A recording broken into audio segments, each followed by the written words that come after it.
Olá, eu sou Ana Carolina e sou estudante de bacharelado de Ciências Biológicas da Uninter. Estou aqui para apresentar o meu portfólio. Desta vez, foi proposta a criação de uma cultura de protozoários, para que assim fosse avaliada a qualidade da água para o consumo.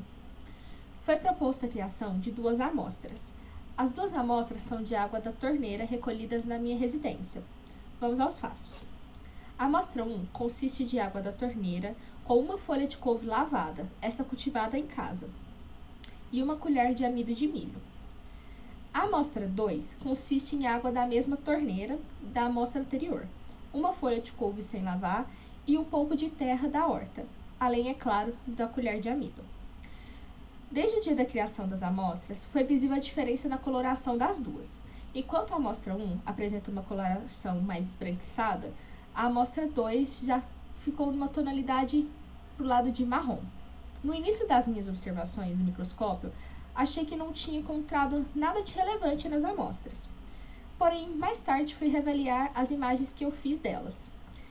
E verifiquei que possuía sim e tinha alguns protozoários a serem observados. O porquê foi proposto o experimento?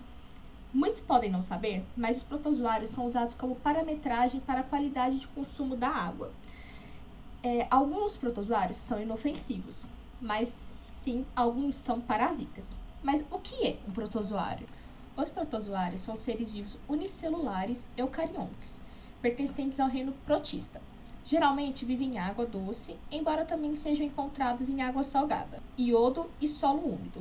A palavra protozoário vem dos termos gregos protos, que significa inicial ou primeiro, ou zoon, animal. Alguns protozoários são parasitas, como os que vai ser retratado nessa pesquisa, como o Trypanosoma cruzi, causador da doença de Chagas, é um protozoário flagelado, e o Rhizópodes ou Sarcodinius, que faz parte da categoria das amebas. Na amostra 1, eu encontrei uma quantidade de Rhizópodes, que são protozoários que se locomovem através de pseudópodes, projetando a membrana que forma braços. O principal representante desse grupo são as amebas, que também utilizam desse pseudópodes para sua alimentação. O visualizado no microscópio, eu acredito que seja os lobópodes. São típicos de muitas amebas. Apresentam uma forma arredondada, de ponta obtusa, e são mais largos, tubulares e compostas com ectoplasma e endoplasma, que não é um protozoário muito bom se aparecer numa análise de comparação, ainda mais na amostra que seria da água mais limpa. E na imagem que eu vou colocar da amostra 2, eu visualizei questão de uns protozoários flagelados, provavelmente um Trypanosoma cruzi. Aí foi solicitado que com os que foram observados fosse feita uma modelagem em massinha de modelar. Então eu vou mostrar questão do Rhizópode, esse daqui, que também o mais famoso dele é do grupo das amebas, certo? Ele movimenta pelos pseudópodes, que é esse movimento de ela ir se expandindo pelos bracinhos e vai se movimentando para poder se alimentar. Aqui no roxinho, para você observar, é o núcleo dela. Esse aqui é o vacúolo contrátil. E esses aqui são os vacúolos alimentares dela. Essa parte verdinha é o endoplasma e o cinza, o ectoplasma.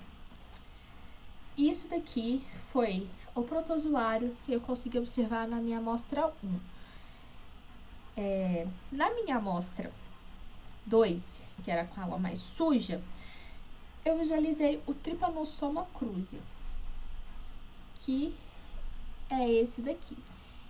Ele faz parte dos grupos do flagelados por causa disso daqui. Ele se movimenta por esse movimento aqui, pelo flagelo, e vai se movimentando na água. Eu vou colocar um vídeo que é possível ver ele se movimentando. Para você ver, ele já é um pouco mais complexo do que o da ameba, tá? Eu vou colocar a fotinha do esquema com as partes também escritas para melhorar a visualização, além da imagem, tá bom? Nós temos o flagelo, que é o que é usado para fazer o movimento, para ele se locomover. Nós temos o citóstomo, que é o corpo dele ali. Aí já vamos para a questão do interior dele, que nós temos o complexo vacúolo contrátil. Junto dele a gente tem os faringe. Aí nós ao lado vamos ter o axonema, a bolsa flagelar, o corpúsculo basal, o cinetoplasto, o núcleo. Em volta do núcleo nós temos o retículo endoplasmático, o nucleolo, a mitocôndria, o reservossomo, glicossomo, rede de túbulos e vesículas, microtúbulos subpeliculares, o ácido calcissomo, as inclusões lipídicas. E é isso. Então, e como a gente pode observar, ele é um pouco mais complexo do que foi encontrado na experiência 1, na amostra 1.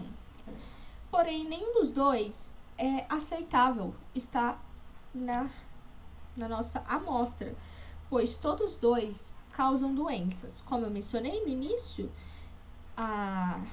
o nosso Trypanosoma cruzi, ele é responsável pela doença de Chagas.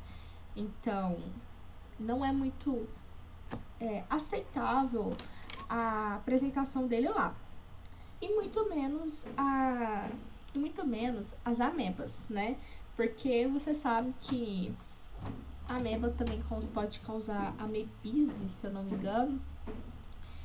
Então, nenhuma das minhas amostras estariam próprias para o consumo. Onde eu refriso a importância dos cuidados de higiene que a gente deve tomar. Porque, como eu mencionei, as minhas amostras foram recolhidas de água da torneira. Então, teoricamente, são águas que já está própria para o consumo, já foi tratada. Então, lembre-se de filtrar a água, de preferência pode ferver ela também. Alimentos que foram consumidos crus, além de lavá-los, você pode fazer uma solução com uma colher de água sanitária para poder higienizar aquele alimento para o consumo dele. Além de sempre higienizar as mãos. A gente está numa época que, com a pandemia, mas a higienização das mãos não vem só por causa do vírus, do coronavírus, mas sim porque a gente possui bactérias na mão, principalmente após a gente usar o banheiro, a gente vai ter bactérias, protozoários, e que pode contaminar. Então, além de usar o banheiro, a gente está com bactérias, vírus nas mãos, como esses protozoários. Então, para evitar, vamos continuar com as nossas higienes, tudo, mesmo após a passagem da pandemia, porque não é só o vírus que pode nos atingir, tá? Eu espero que vocês tenham gostado da apresentação, que ela consiga esclarecer, mas qualquer dúvida, deixa nos comentários que eu vou estar respondendo, tá bom? Deixa ali o comentário, ou para acrescentar alguma coisa que você queria que tivesse sido falado e não foi comentado, para a gente poder fazer um debate aqui. Agradeço a presença de vocês.